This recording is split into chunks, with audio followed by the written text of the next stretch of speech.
Mohit invested 10,000 in two different schemes, NSC and PPF, at an annual compound interest of 14% and 11% respectively. If the total amount of interest received in 2 years is 2726, then what was the amount invested in PPF? देखो, मैं इस question को दो तरीके से बताऊंगा आपको। एक जो ट्रेडिशनल मेथड है, उनके लिए जो मेथड से सॉल्व करना चाहते हैं, फॉर्मूले से सॉल्व करना चाहते हैं, और एक उनके लिए जो थोड़ा सा कॉमन सेंस का यूज करके इस क्वेश्चन को विदाउट किसी कैलकुलेशन के, विदाउट किसी कॉम्प्लेक्सिटी के इजीली सॉल्व कर सकते हैं। जिस एग्जाम में ये क्वेश्चन आया है वहां पे कॉमन सेंस बहुत इंपॉर्टेंट है यूज करना। ये क्लियर है? सो हम दोनों मेथड से इस क्वेश्चन को सॉल्व करेंगे। वीडियो थोड़ा सा लंबा हो सकता है। अगर आपको कहीं बहुत ज्यादा मीटिंग में जाना है या आपकी ट्रेन छूट रही है, फ्लाइट छूट रही है, तो आप इस वीडियो को स्किप कर सकते हो। So thanks for being with us. देखो, 10,000 रुपीज है, तो अज्यूम कर लो कि इसका आपको लास्ट में निकालना क्या है, पीपीएफ निकालना है। तो अज्यूम कर लो कि पीपीएफ पे आपने एक्स इन्वेस्ट किया है, तो एनएससी में कितना इन्वेस्ट करोगे? एनएससी होता क्या है? National saving certificate.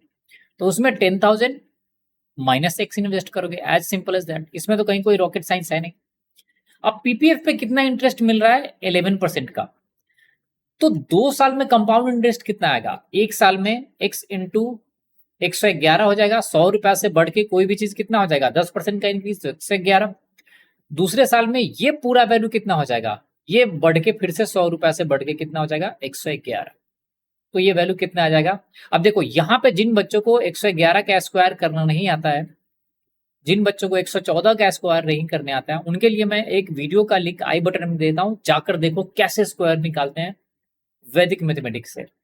तो ये वैल्यू आ जाएगा सिंपली बच्चों, x इंटू डिवाइडेड बाई हो जाएगा डिनोमिनेटर में 10,000, और यहाँ पे वैल्यू हो जाएगा 12321।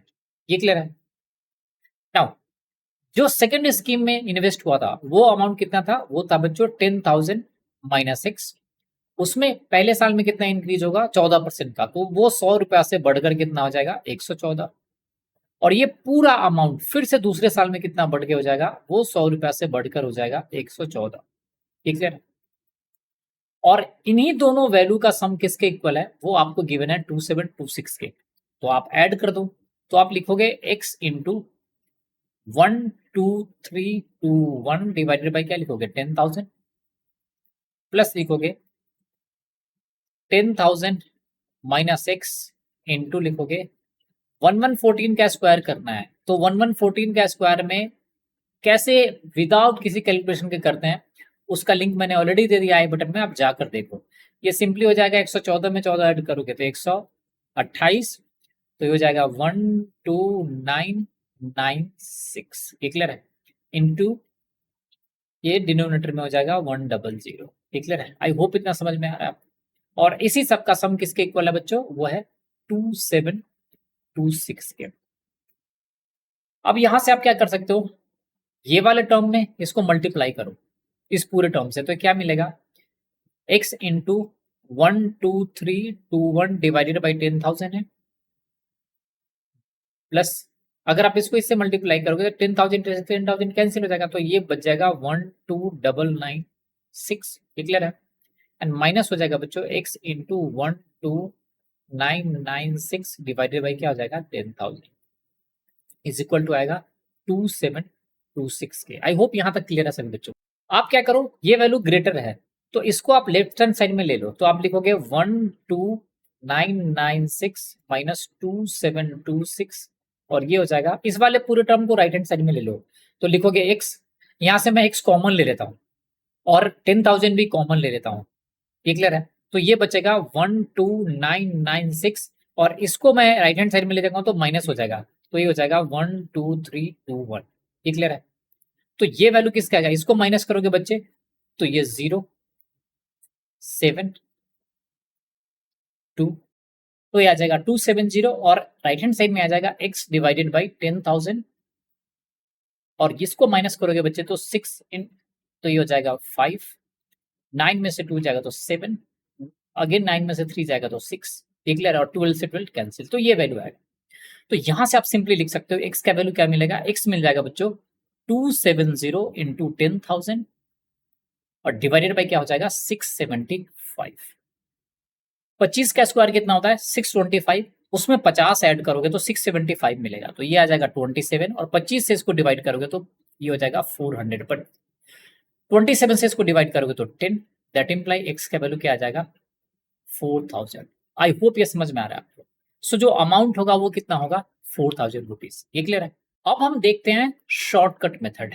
ये तो रहा कि आप कैसे इस क्वेश्चन को थ्योरेटिकल मेथड से सॉल्व करोगे बिना पेन और पेपर के, और थोड़ा बहुत पेन और पेपर का यूज करना होगा, थोड़ा सा कॉमन सेंस का यूज करोगे तो बिना किसी फॉर्मूले के इस क्वेश्चन को सॉल्व कर सकते। देखो 10,000 रुपीज है, ठीक है, दो स्कीम में इन्वेस्ट हुआ है, एक स्कीम में कितना 11% का और दूसरा स्कीम कौन सा है 14% का। ये क्लियर है। जो 2 साल के बाद रिटर्न है ना बच्चों, उस पर फोकस करो, उस पर ध्यान दो। वो रिटर्न कितना है, वो है 2726 रुपीज का। ये क्लियर है। तो टोटल प्रिंसिपल का 10,000 का 1% किसके इक्वल होगा, 1% इज इक्वल है 100 रुपीज के। तो एग्रीगेट रिटर्न की बात करूं कि टोटल रिटर्न कितना है परसेंटेज टर्म्स में, तो आप बोलोगे कि ये है 27.26%। स्ट्रेट अवे ऐसा कहां से है, सिंपली इस नंबर को 100 से डिवाइड कर दो तो ये मिल गया। तो 27.26% का रिटर्न है। अब ध्यान से देखो, यहां पे हम यूज करते हैं वेटेड एवरेज के कॉन्सेप्ट। यहां पे अपने दो स्कीम में पैसा लगाया है, एक में लगाया है 11% में और दूसरे में लगाया है 14% में। ये क्लियर है। अगर पैसा इक्वल होता, बराबर बराबर डिवाइड होता, तो इन दोनों परसेंटेज में जो डिफरेंस है 11 से 14 के बीच में अगर हम देखेंगे तो एवरेज रिटर्न कितना होता, इधर भी 5,000 इन्वेस्ट कर देते और इधर भी 5,000 इन्वेस्ट कर देते, तो रफली रिटर्न होता इन दोनों के बीच में, और वो परसेंटेज टर्म्स में कितना आता, वो आता सिंपली 12.5%। ये क्लियर है। अगर 2 साल का रिटर्न 27.26% है तो ये 1 साल का रिटर्न 13% से ज्यादा है। ये क्लियर है। दैट इंप्लाई जो अमाउंट 14% में इन्वेस्ट किया गया होगा वो 5,000 से ज्यादा होगा। ये समझ में आया।